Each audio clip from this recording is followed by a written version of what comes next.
Okay, welcome back. This is Erin Haskell with Dr. Alexander Haskell. We're talking about detoxification and purification, and the topic for this talk is sugar. It's a hot topic in media right now, and all the carbs and sugar is being toxic. And so before you get too into the chemistry of it, because that's fascinating, what do you think overall sugar does as far as just playing into, like an overview, talk it like it's talking to somebody that doesn't know anything about chemistry at all. How does sugar play into toxification in the body? Well, I think a good place to start is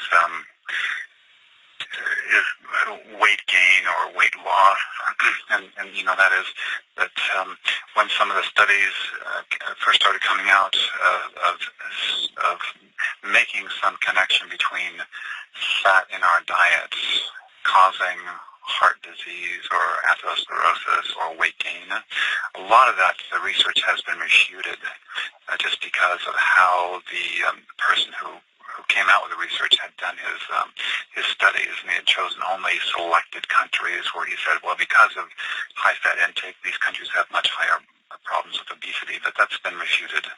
Well, same with, I think, with the China study that also came up with the same thing, that it's not just the amount of calories, it's, the level of quality of food as well, right? Yeah, definitely. So, the food industry sort of got on the bandwagon and started taking fats out of food and replacing them with, really marketing low-fat products. And the weight gain, as far as the population is concerned, really didn't change at all by introducing low-fat or non-fat foods. And instead, those food manufacturers started including a lot more sugars to make the food taste better, because the fat was a component of the taste of food. And now we see obesity, et cetera, becoming even worse. And I think part of the reason is because of maybe overconsumption of calories to some extent, or lack of exercise. But really, it's the sugar that we're taking into our bodies that is causing this weight gain. And part of the mechanism is that sucrose or glucose, when it's ingested, if the body doesn't burn that fuel, it is then converted into fat. And fat is a potential source of energy that the body needs. It cannot eat for 3 or 4 days, and the body will start taking fat out of cells and converting that into glucose and maintaining a fairly stable glucose level, even fasting or not eating for 3 or 4 days. So yeah, that's part of the issue. Sorry to interrupt you. It is fascinating. I just watched that documentary, Fed Up, that was just out in theaters in California, and it was fascinating. It went through that entire process, and it showed all of the labels and how the government stopped putting the percentage, like a daily recommended value. It does it on everything else except for sugar. It took out the percentage because, kids are eating 1,000 times what they're supposed to be eating per day just off regular processed food. They don't even realize that they're eating sugar. Yeah. If we think back on our, say even 3 or 4 or 5 generations ago, or even before that, the hunter-gatherers, et cetera, fruit was not that available on a regular basis. It was also very seasonal, and I think that the body's mechanism, when we intake fruit, it's not just fructose that we're ingesting. Fructose is not by itself. It's not a molecule, a solitary molecule. It's always in combination or bound to glucose. So when you eat a piece of fruit, you're ingesting the combined molecule of both glucose and fructose in the stomach. That's broken apart, and the intestines absorb those 2 sugars separately. And I think the way the body handles the fructose, it's like helping to survive, because the sucrose, when it passes through the liver, is primarily changed into a fat called triglycerides, which if that's not burned as fuel, it's then shunted in and makes the fat inside of cells. So that reserve of potential energy is there during the times of not having, enough food to eat. That's the body's, insulation, but it's also a form of energy we can use later on if we have to go for, several days or even weeks without food, as we were sort of hunters and gatherers back in the old days. So I have a question then.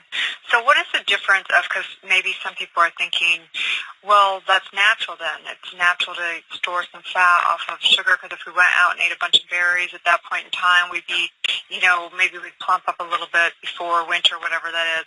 But what is the difference between, is there a difference between good sugars or, like a corn syrup or something like that, as far as toxic? Like we're talking about toxins in the body. So how is sugar toxic? I really don't see sugar to be a toxin, only that if we're overeating sugars and even overeating fruits, if we were living in a non-toxic world, let's say, pure water, pure air, etc., we would be still storing fat, but we would not be pulling these toxins into our fat cells. But the problem is that fat cells have very, very few mitochondria. So mitochondria are basically the powerhouses inside cells that help that cell to function optimally. They produce energy and many other things. But fat cells only have a few mitochondria compared to other cells like nerves and muscles, which have thousands per cell of mitochondria. The more that fat cell fills up with more and more fat, the lower sort of the metabolic rate, or the lower the activity of the mitochondria. So in some ways it is toxin because the body begins to become, let's say, more fatigued because of it. But it's only from overeating the sucrose or glucose. So toxins, we could think of toxins maybe as not just some like foreign chemical thing, but also toxins as far as out of balance, anything out of balance within the body? Yeah, and part of that is because if that cell is so full and its energy level starts dropping, it's going to start producing some waste. So the waste products in our body could also be considered toxins. From that point of view, that would be something, yeah. So that makes sense. So if somebody's going, okay, I want to detox my life, and they're beyond this program, they've done some fasting, they're doing whatever. What would be, what level of detoxing? Say someone can't go through an extreme thing like fasting or too much sauna work, they want to go a little bit slower.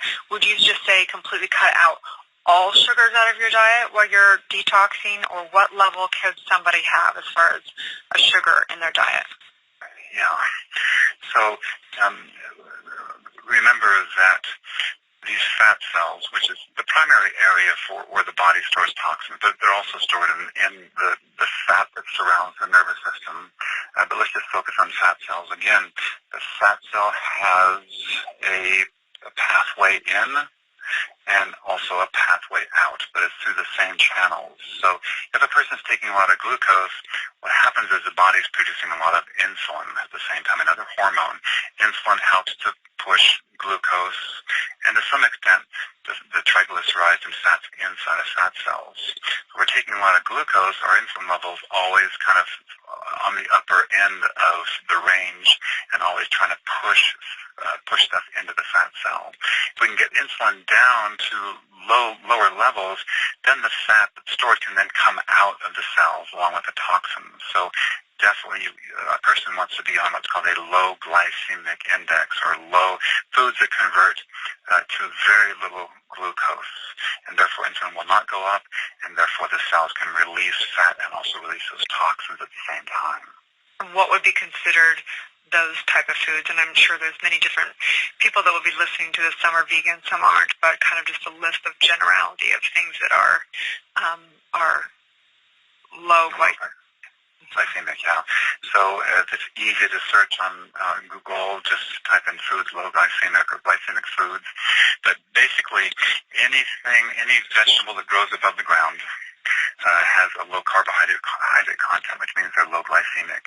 The vegetables that grow on the ground, under the ground, have more carbohydrates, so have a higher glycemic index. So